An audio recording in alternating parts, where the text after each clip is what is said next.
Барлықтарыңызға сәлем, менің арнама қош келдіңіздер. Бүгін сіздерге дәмі өте ерекше болып шығатын тефтеридің рецептісін ұсынамын.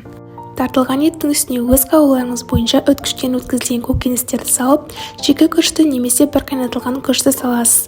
Дәміне қарай тұз, бұрыш, тағы да басқа дәмдеуіштерді қоссаңыз болады. Және бір жұмыртқаны салып, жақсылап араластырамыз. Енді картопты дайындаймыз. Қалауларыңыз бойынша жанына басқа да көкөністерді қоссаңыз болады.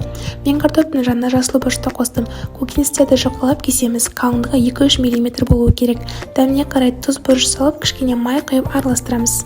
Осылай тефтери жасап, формамызда майлап, оларды орналастырамыз. Кейін араларына көкөністерімізді салып, барлығын тығыз қылып қоямыз. Енді тефтеридің үстіне құятын соусты дайындаймыз.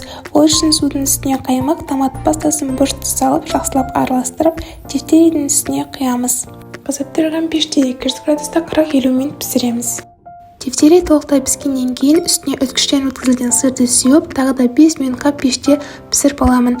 Егер сіздер сырды қаламасаңыздар, салмай қойсаңыздар да болады. Сонымен біздің тағамымыз дайын, өте дәмді, өте сочный болып шықты. Міндетті түрде жасап көріңіздер. Ас болсын!